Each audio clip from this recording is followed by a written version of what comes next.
Who do you think would be the toughest task for Ryan at lightweight out of all of the guys? I mean, obviously you saw what Teofimo just did with Yeah. Lomachenko. Who would you be most worried about him facing?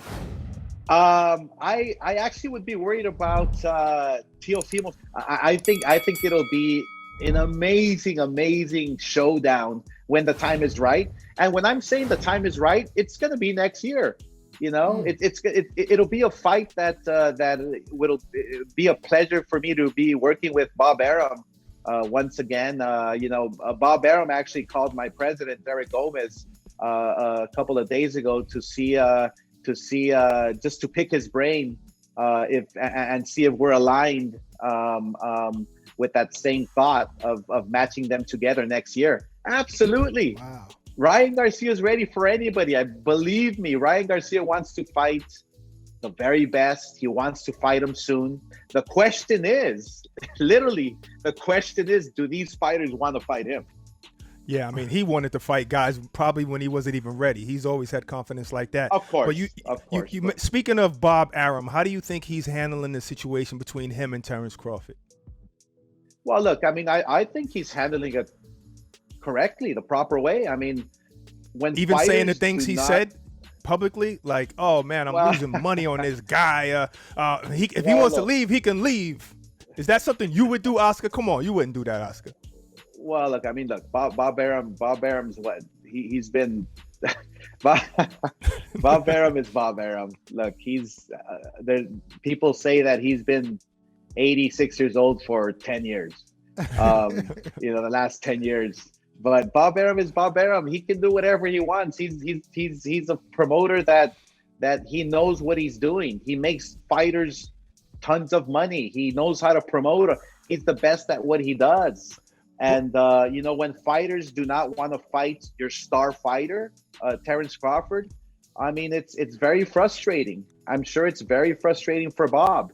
When you have these guys at PBC who do not want to fight anybody, who waits until your career is practically over, then they want to fight you, or you're fighting on crutches and now they want to fight you. It's very difficult to make these types of fights. And so I can understand Bob Arum's frustrations, but obviously I would have handled it differently. I think there's ways to handle things, but Bob Arum is Bob Arum. He's very outspoken. Yeah, Oscar De Hoya on the line with us, folks. But with that being said, Oscar, Bob is great at what he does, but guys like yourself, Floyd Mayweather, Mikey Garcia, they always had to leave and move on. You guys moved on. Obviously, you did what you did with your career. Does Bob just get you to a certain point, and guys should maybe flourish after that elsewhere? Does Terence Crawford have a better career post Bob Arum?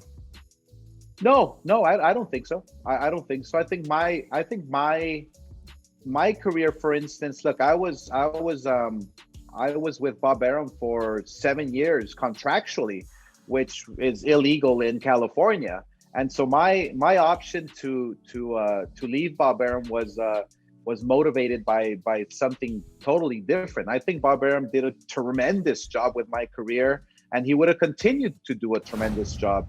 With Mikey Garcia.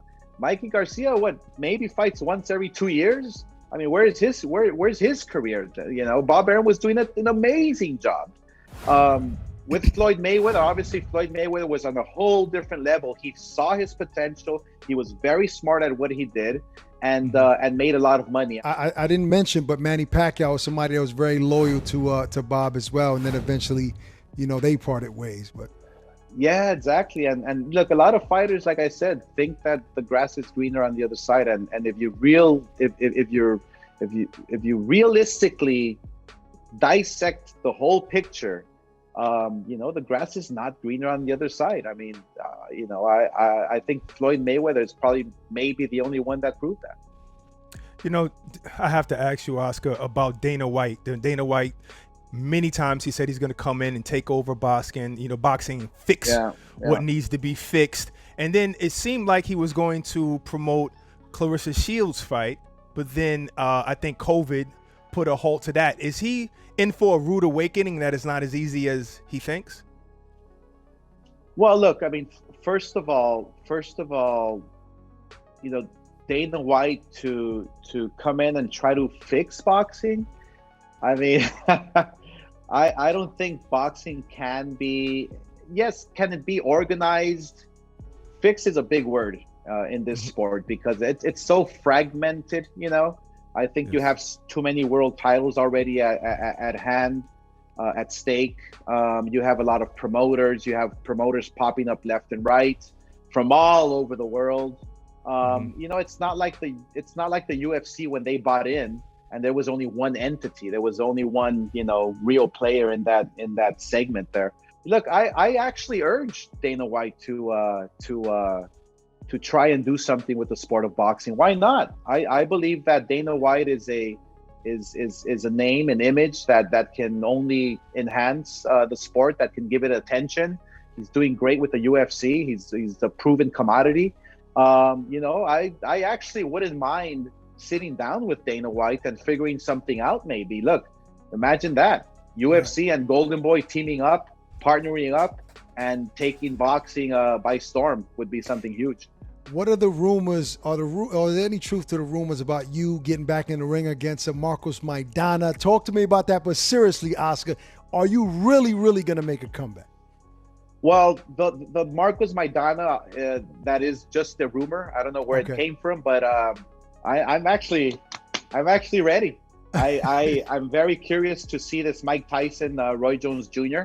I want to see how he performs, how he reacts, you know, how his body is going to feel, and then I'm going to make my decision and put it on concrete. I'm really looking to make a comeback first quarter of next year. It'll be a real fight. I don't know, 8-10 rounds. That's the walk in the park for me. I just have to make sure I don't get knocked out. But, you know, I mean, it's the risk you have to take, right? And, you know, regarding opponents, I mean, hey, somebody today, I believe, mentioned somebody that really, really intrigued me. And I'll tell you here exclusively, I mean, guys like Triple G, guys with that style, I took apart with no problem. So, you know, we'll see. Uh-oh. Wow. Uh-oh. So can we just get a prediction of Canelo versus Caleb Smith? It's a great fight. It's a tough fight for both guys. I think Caleb Smith is a young Kovalev, a guy who can knock you out, a guy who's going to use his reach. Canelo has a lot of experience. He has great boxing ability. The only concern I have is his knee gonna hold up? His injuries, surgeries he's had throughout his body, are they gonna hold up? Injury can only keep you from greatness, and so you know. But I think it's gonna be a great fight. All right, well, Oscar, it's always a pleasure chopping it up with you, man. Appreciate taking the time. All right. And definitely good luck with Golden Boy and Ryan and Ortiz and those guys. A lot of talent over there at Golden Boy. Oh, yeah. Take it easy. You got it, my man. Thank you. Thanks, guys. All right. Thanks for the exclusive. Triple G. That's crazy. Maybe Oscar Canelo. Hey, I'll rather take Triple G. It'll be Mayorga de la Hoya all over again. Oh, my God. That's right. Stoppage. Take it easy, Oscar. Thanks, guys.